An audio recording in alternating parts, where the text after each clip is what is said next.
Hey, everybody, Kevin here with Pursuing Pixels, and welcome back to another edition of Save It for the Cast. And you know the drill by now. I'm just going to be kicking the ball over to John, Randall, and I this week. All three of us are here. And if you can't tell, I'm a little bit under the weather still. I feel like, the last intro I recorded 2 weeks ago and mentioned that I was like kind of on the upswing of getting over a cold, but I still haven't fully kicked it yet. But yeah, this week, John, Randall, and I dig into kind of all over the map, not just video games, but definitely dig into some of that as well. But we talk a little like RSS feeds. We talk a little UFO 50 kind of in anticipation to the release. The conversation obviously being before that fully released. And then next week, John and I are going to be digging into that a little bit, mostly myself, giving some first impressions, being that I think I'm the only one that's dove into that collection of games so far. I was gonna, talk about some of those here, but I'm sure I'll be kind of dipping into that for the rest of the year, if not beyond. So I'm just gonna kind of wait until next week, give my first impressions there. But I will say I'm pretty hooked, and although there aren't any there isn't any one game in the collection that's like grabbed me so far where I'm like, oh, I love this game. There's a few that's like that have clicked for sure. Pretty immediately, but nothing where I'm like, oh my God, you got to check this out. But nonetheless, I don't say that to diminish what's on display there, because it's just a really, really awesome collection and clearly a massive labor of love. And then the other game too, I didn't even really finish talking about all the stuff that John, Randall, and I are going to dig into, but we just kind of get all over the map, talk a little more music, talk a little Spotify algorithm, little gaming magazines. Like I said, kind of all over the map, gaming and otherwise this week. But yeah, another game that I've been playing a ton of that I'm going to kind of save for, or I shouldn't say a ton of, but more than the other stuff that I've been playing is Shadow of the Ninja Reborn. And I'm going to kind of table this for later as well, because I know Randall has a physical copy of this, which I have myself as well.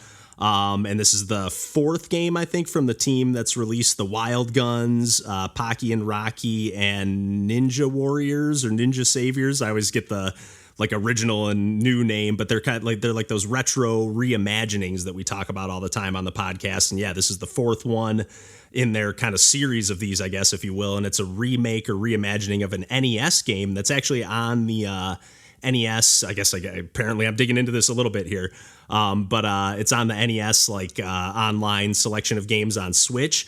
And a game that I wasn't actually familiar with, which is surprising, because I would have thought that just any game with Ninja in the title on the NES in my big time retro collecting days would have caught my attention. But never really played much of this one, played a little bit of it, and it's definitely cool. Got some good ideas, the NES version. But it's definitely a little bit rigid and limited by the 8-bit era. And then this, retro reimagining really kind of ups the ante and adds a whole ton of not necessarily new mechanics to the mix, but a bunch of new extra items. I will say of the 4 reimaginings so far that they've done, this is probably on the lower end, if not the bottom of the list for me, just because I just feel like they've missed some things. For example, when you're switching between, I think you can hold up to 8 different items apart from your main weapon. You have to toggle between all of them by holding down one button and then just moving the joystick or the D-pad left and right. Whereas you easily could have dedicated a shoulder button or 2 shoulder buttons to cycling left and right. And then you just still have that one dedicated attack button and then whatever you have in that slot. So you have your regular weapon, and then you can swap out one different item in that slot, almost like a Zelda style combat, but it's or Zelda style situation where you're swapping in an item. You can do it on the fly, sort of, but if you're in the middle of a boss battle, you can't pause the game and do it. So you have to do it on the fly. You have to kind of be prepared in advance. And I don't know, I've just had a few where those other games really feel like they've thought about almost every layer of polish. This one almost feels like the most or the least modern considerations added into the mix, or quality of life things, or whatever you want to call it. But nonetheless, I'm still having a good time with it. It is totally kicking my ass. But I'll leave it at there for that, because I'm sure Randall and I will end up digging into that one a little bit more down the road. And it is really cool to see a game that was on an 8-bit platform kind of fully turned into this 32-bit, almost even beyond Sega Saturn era pixel art.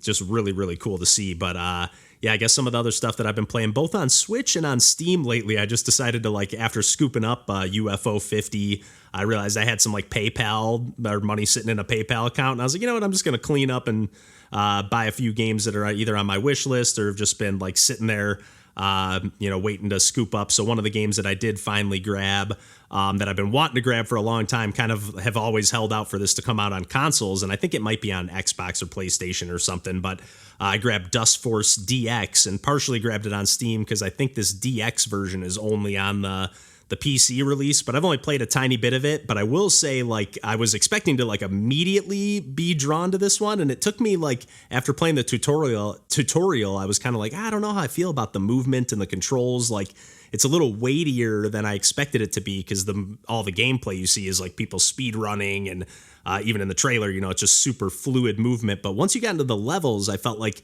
they were a little bit, number one, I guess I knew the gameplay a little bit better after playing the tutorial, obviously fully, all the way through. But because there's 3 kind of separate tutorial stages that you play. But nonetheless, once I got into like the regular stages, I was able to kind of rip through a little bit more quickly. I just felt like they were a little bit better designed for the movement mechanics that you have. But it's just a game that I've been, I love precision platformers. I love games that are like all about like the speed. There's a little more combat than I expected there to be. I wouldn't call it like, really engaging combat per se, but there are like some enemies like that are like kind of made out of leaves and stuff, at least in this first zone.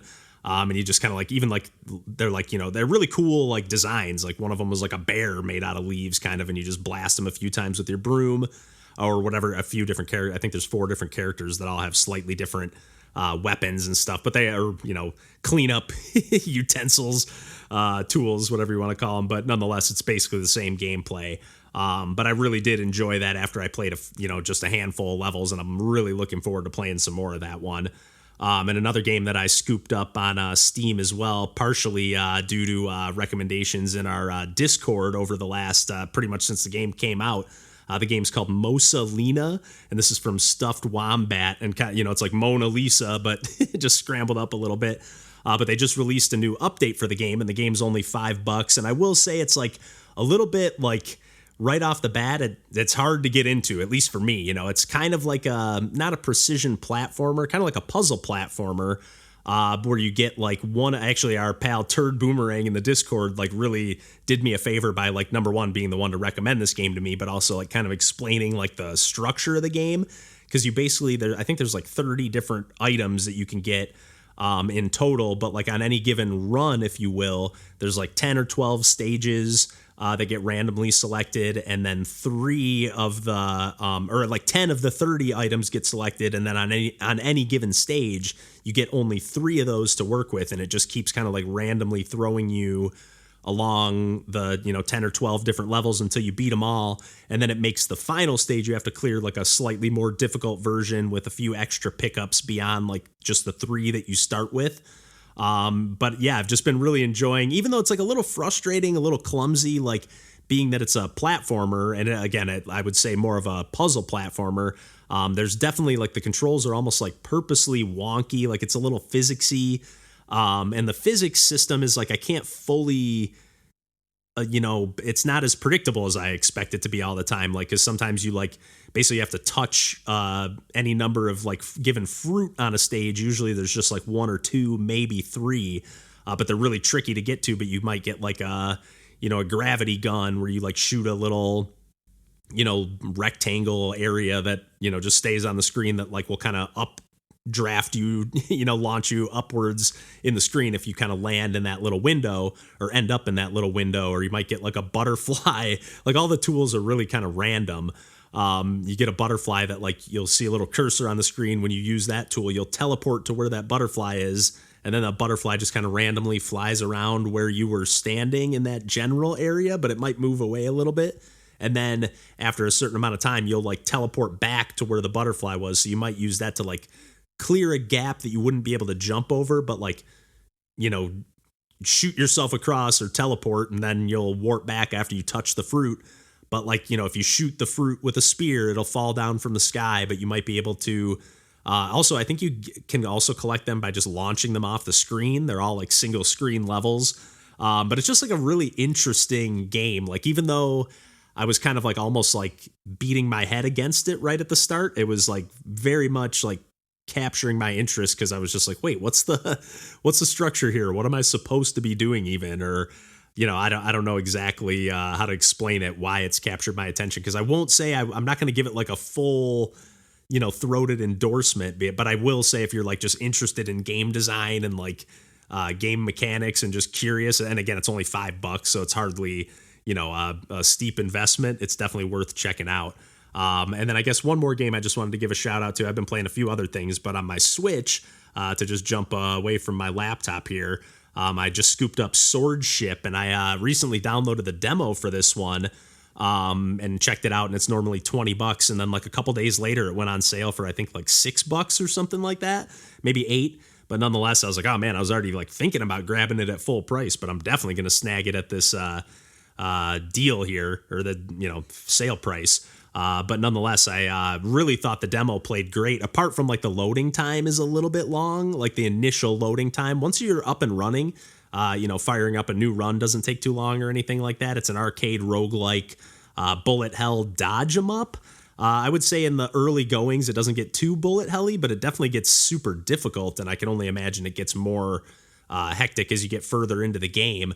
But basically, you play as this like kind of like hydroplaning, not airship, but like a hovercraft almost, but not fully a hovercraft, because you can also dive underwater. That's almost like acts as your dodge roll. And that's basically, you're just like, again, you're only really able to dodge. You can unlock new abilities as you go on, where you can like fire like an EMP pulse that does a little damage, or, I've only played a little bit of this one, so I can only assume you unlock even more things. And there's a really great risk reward. Basically, you're just trying to like pick up these cargo drops. You're like kind of racing towards the screen, which is a really cool mechanic, or just like visual aesthetic. And it just, the speed feels insane. And then you're just trying to like get the other enemies to like, they're always trying to target you, but if you like line yourself up with an enemy between you and the enemy that's getting ready to fire next, you can get them to take one another out. And it's just really like dynamic at all times, even if there's only a few things going on the screen. And then you're just trying to pick up these cargo drops that will like kind of like, you'll see like a yellow streak of a lane, and again, the gameplay is just like lightning fast movement, everything, and you just got to move into this lane, scoop it up real quick. You just have like a fraction of a second. I get more than a fraction of a second, but a few seconds to grab it, and then there'll be like a little bit after that, like a drop point that you have to get to and just kind of hover on top of for 2 or 3 seconds or whatever, maybe a little bit less than that even, to drop your cargo off. And then at the end of a stage, on each stage you have to collect a certain number of those, and then at the end of a stage you are given the option to like use some of those cargo drops that you picked up you can use all of them for points, or you can use all of them for pickups and upgrades, or you can do mix and match of both. I think you only get to pick one of the upgrades, if I recall correctly.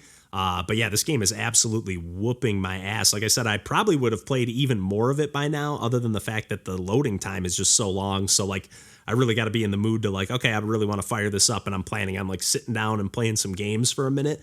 If otherwise, if I'm just like playing before bed, this isn't, even though it would be a game that I would tend to lean towards, it isn't one that I'm scooping up or firing up and playing all that often for like a quick pick up and play session, just because it does take so long to load on that initial screen or whatever. The initial like kind of 2 loading sequences or whatever take a little bit of time, which is funny because we actually talk a little bit, I think at the very end of the episode here, a little bit about Pixel Junk Monsters 2, and that being kind of like the main detracting factor from that game as well. But nonetheless, I think I've done enough rambling here. I've been playing a few other games as well, but I'll leave those on the table for another time or a regular episode. And on that note, I'll kick the ball over to John, Randall, and I here. And until next week, we'll catch you then, and take care.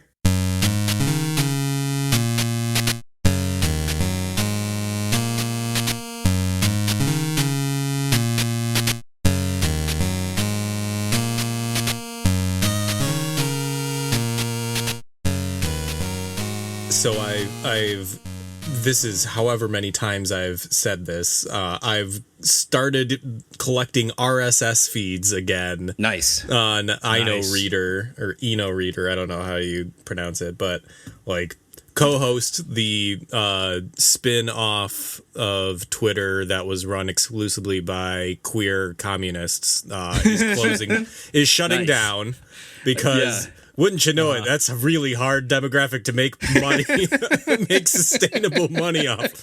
But it was great. Right. It was a really cool place, but yeah, like it's shutting down at the end of October, and like everyone there is just like, all right, well, how do RSS feeds work in 2024? Yeah, for real. And it turns though. out just really well. So like, nice. Also, I think Blue Sky can make posts exportable to RSS feeds automatically. Yeah. So like you can just follow people without having a Blue Sky account just by following their RSS feed, but you just be following their posts, which is a little odd, but yeah. I can see the value in that though, to be honest. Then you're not getting entrapped by the rest of it, right? And 100% scrolling and whatever else. Yeah. But yeah, like pretty much I just have like, I don't know, all the news places that are all of the, and then whatchamacallits, like podcasts come places. through RSS too, don't they? Yes. Yeah. I think so. Or It's at least interesting, they use but it doesn't that like to some degree. It doesn't have like, I don't know, maybe there are RSS readers that have native like playback or whatever, because I also have like videos and stuff that come through it as well, but yeah, I mostly use it as like a notification feed where it's like, there's an article that's been posted here that looks interesting, or like these groups of people posted a video. Like it's more of a notification aggregator than it's what people used to use social media platforms for. It's so weird. And then I'm like, when I'm like, I don't really want to like go through a like whatchamacallits, like NPR's website and then have just a bunch of like also just DraftKings ads or for sure. like, because the web is unusable right now without an ad blocker, and like I'm too lazy to do that, but I'm not too lazy to learn how to use RSS. No, it's true. And kind of like Randall was saying, it's like that curated feed of just like not getting lost in the BS of just scrolling, not even just the ads, but just, I saw some even cool stuff you see, but just like, did I really need to like scroll for 15 minutes here looking at these cool game clips? And that was the main selling point, where it's like social media has gotten to the point where it treats its like users as consumers, and that everything has to be an algorithmic content feed that like generates income, whereas RSS is literally a like timeline, which is what social media used to be. Yes, that's God, it's so it's bad. It's real bad. It really does suck. Yeah, it really does.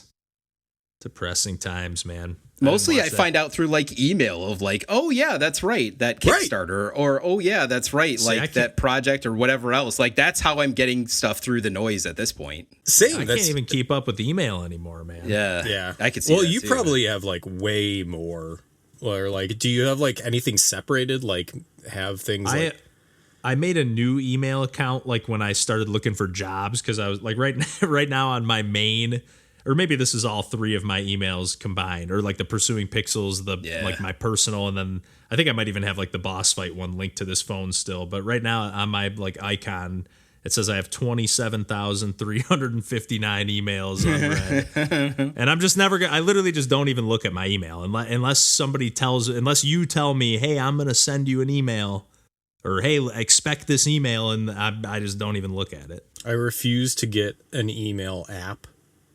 And so everything is just still in a web-based. It's so much more tedious, though, isn't it? Like, does it log you out every time? Do you have to like type it in every time? No, I just have like a tab open, or like a browser open in a tab. Cursed Bootleg Inc. released a new game on itch.io. Who the hell is Cursed Bootleg Inc.? You know who that is probably now? What? I bet you that's Harley Wilson, because I think that's the name of one of their games. Battle Dice World? Sounds interesting. Do they have other games? Yeah, it is. It is H. Wilson. It is Harley Wilson. Yes. That's so wild. Nice job, Kevin. Good call. They had a game called like Boot, because you know what? They made another game one time, because it was always H. Wilson, and then they made a game. It's probably a while ago. I don't know which one it would have been, but it was like some shoot 'em up, and they changed like the name of their like username onto everything, like, and it was right when they made their like Twitter account or whatever, so that was like the name of their Twitter account. And I was like, oh, that's so random how it's just like named after this one random game that they made. But yeah, I love Harley Wilson. Ooh, okay, I'll be right back. Oh, UFO 50 comes out next week, dude. I am so fucking pumped for that game, or whatever you want to call it.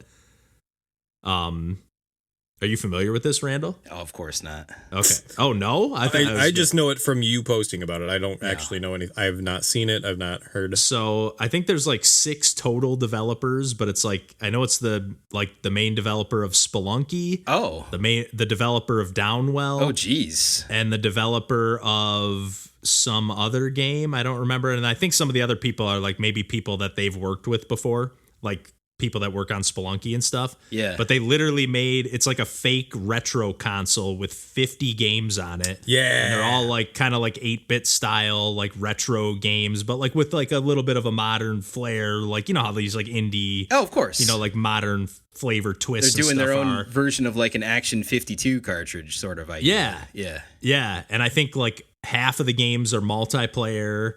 And they're like these are not mini games. Like every one of these is like a full game. They've been working on it for like 9 years. My God. Like obviously they're like, you know, some of the games are like a varying length, of course. Sure, but like kind whatever. of like sock pop That's style, great. you know. That's a good thing. Yeah. I'm juiced. I think it's coming to consoles as well next year, but right now it's only going to be on Steam. Wowie zowie. Yeah, this looks sick as hell. Oh, it looks so good. Like there's UFO so many good 50, games. you said? Yeah, UFO 50. As soon as I saw that it was like the Spelunky guy and the Downwell guy, I was like, that's all I need to know. Oh, for sure. Oh my God, there's still an Edge magazine. Well, it's because it's from Britain. Britain has such a magazine culture. That's true. That retro magazine. Oh yeah, tons of like niche hobby magazines flourish, and they all cost like $15 each.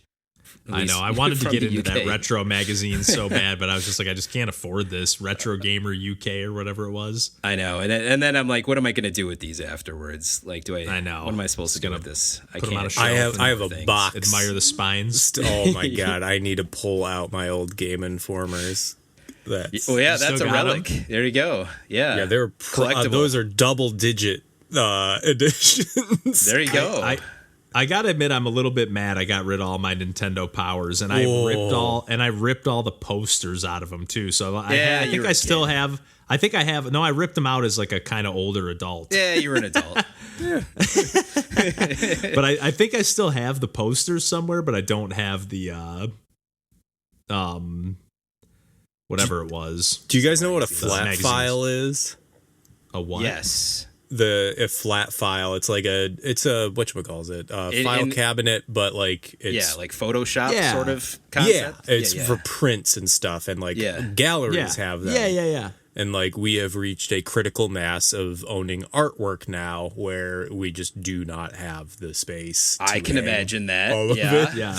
And so like we've been like that's the other thing, is that we keep getting priced out as the hot price of housing rises at a higher rate than the rate of our income every year. So like we've kept putting off like when we move into a forever home, or at least a home that we own, like we'll get a flat file, we'll get this like type of furniture. But instead right now we just are like, well, we just keep amassing more little stuff and have no place to put it. So Yeah. Kevin's been to our place. He knows what squalor we live in. I wouldn't say so. I actually love it because it feels like really like lively to me. Like it feels like, oh man, there's always like a project going. Sure, one way to put it. Well, because like Lauren's always like working on a project too while we're there, and so like I'm like, oh man, she's got like stuff over here in the process, and like so to me it just feels very like, oh man, John and Lauren are like always getting shit done. I truly mean that. I'm not just saying stuff that. Yeah. is her doing things. All of mine is just amassing stuff. Hey, you're tinkering. But you're still doing like, yeah, I mean, you still like painted all your Warhammer figurines. Yeah. Like it's like it's still that's still another hobby and stuff. Yeah, it's for still, sure. You know, it's cool. I'm always like, man, look at how like fucking into this shit John gets, man. Like he just like because I get like that too, like not to that degree, but like when I get into something, I get like kind of obsessed for even like right now on like the on the vinyls. Like I'm just like, I can't fucking stop buying vinyls, and I'm like, just stop, man. I'm glad that you're like going. They're $30. Actually, like, I don't know. I've been trying to like read more, and like I like that you're like actually actively going through your collection and listening to it. Yeah, I love going through a piece of like a thing of media that you own, or like definitely. I want to do that with my Criterions or just movies in general too. It's funny when I first posted like that spreadsheet, and John, when you texted me and you're like, you're getting rid of that Vince Guaraldi album, and I was like, John's so presumptuous. I was like, I think I put that one yellow. I was like, I don't know what he's talking about. And then I looked back at the spreadsheet the other day, and I was like, I guess I had it red. So I was like, I guess John. I was like, now I know why John texted me. I was like, man, he's like jumping on that one because I was afraid you don't want that Vince Guaraldi. Get rid of it.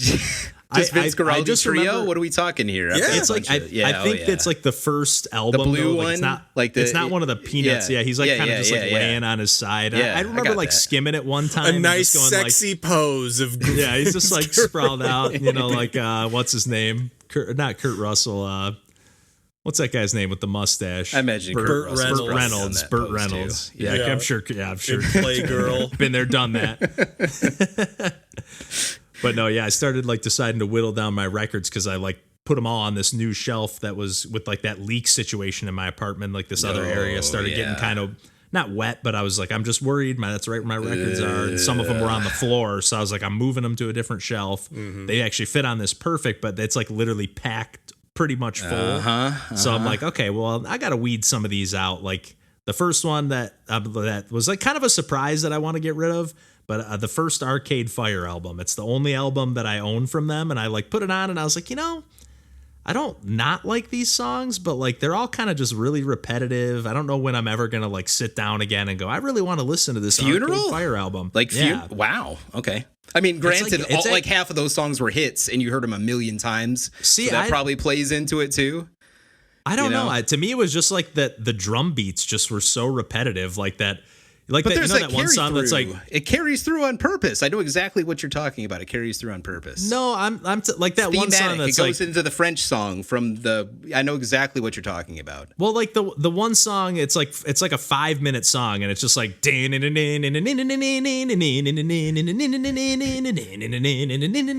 like that's just the whole song. I'm just like, this is just kind of annoying. Like by the end of it, I was like, his vocals are driving me nuts, and I was like, plus didn't he like get like in some like Predator scandal thing? Definitely. So I was like, I don't know. I was like, I don't know if I need this. But at the same time, I'm like looking at the vinyl and I'm like, it's got that cool like silver quill like pen stroke signature. I was like, this sleeve is pretty nice. Maybe I don't want to get rid of it. And then I was like, I got through like, I don't even think I finished side B because I was like, I know I'm gonna hear Wake Up and then want to keep it. So I was like, I'm gonna put this one away. Wow. Wow. But there's been a couple others too. But then there's been other ones where I thought like that Gloria record one I put on the other day. Like I was like, I feel like I bought this one just because it was like, it's this guy from this like famous like or like kind of underground emo band that like I didn't even really like them that much, but I just like bought it because they're people like love this guy or whatever. And then I put it on. And I was like, I still kind of dig this. So that's cool. Never know.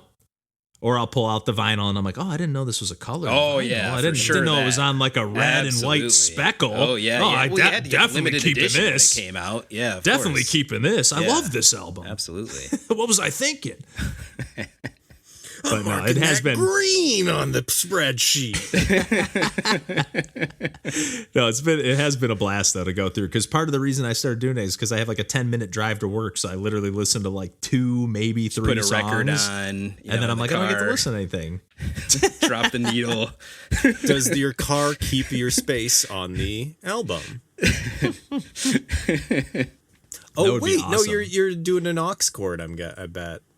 I am. Yeah. Yeah, no, that's why you got to have that. That's why you need that CD drive in their car. See, I don't even. Oh yeah. I like when I'm going to work, I don't even bother with an album. I just have put on like my playlist that I just put on every time, and just whatever few songs pop up, which is kind of annoying because I'm like, there's thousands of songs on this playlist, or at least like 1,500 songs, and I'm like, I hear the same like 25 songs. Oh yeah, every day on the way to work. Spotify has the worst shuffle like whatever it is in the world. So I found another app called Soma FM, and it kind of rings a bell. Same. It kind of does ring a bell. It's it's an online radio aggregator, and it just has a bunch of like a million different DJs who like curate specific shows at specific times, but like it also runs, I think, off Winamp. So like it can run on anything. Amazing. Like it takes zero bandwidth and like nothing, but like it's just a bunch. Like, let me pull up some of the like channels it has. So then there's some weird shit, which is great. So like what do I have? Is Winamp even still supported anymore? I think so. Whoa. Yeah, I didn't know that. I didn't know that at all. Came out in 97.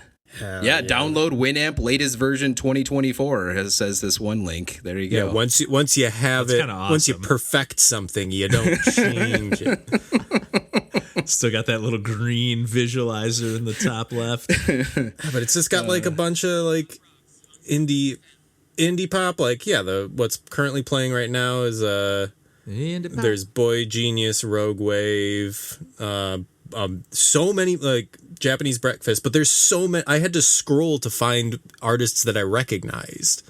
I was like, this is so much better than whatever friggin', I don't know, algorithmic search thing Spotify has. Like, yeah. Although then again, I've still found the Beths from Spotify, like literally like a curated recommendation for me. So I'm like, I can't hate 100%. No, yeah, it is annoying. It does just keep shoveling the same shit to you. It feels like. Oh yeah, it absolutely does. And I feel like I feel like it has something to do with like this record label's like giving us money to get more plays on there. Like I just think it's like something along those lines. It's no different than the actual radio stations. Yeah. You're not wrong. Goodness gracious. Taking the best parts. It's the worst part is we use Spotify at work and they don't even fucking have premium. They just let the ads play. I'm like, you're a fucking doctor. That's rough stuff. I have Spotify bad. Premium. Yeah, that's bad news. That's it's criminal. Insane.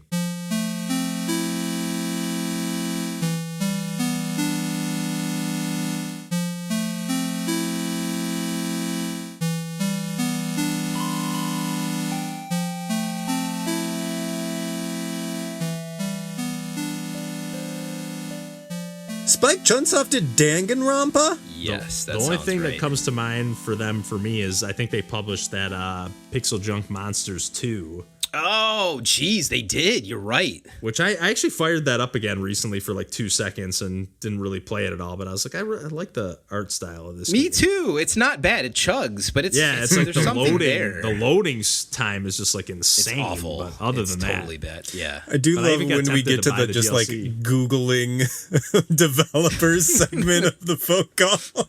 Yeah, like Kevin's brain is a goddamn Google developer, especially of indie stuff. Yeah, sometimes. No, you're a savant with that stuff. I know. Sometimes, like, I wish I could use this brain space for something more valuable. Nah. Nope. This is how it works. Sorry. Yep. You don't get to pick, man. No, you don't.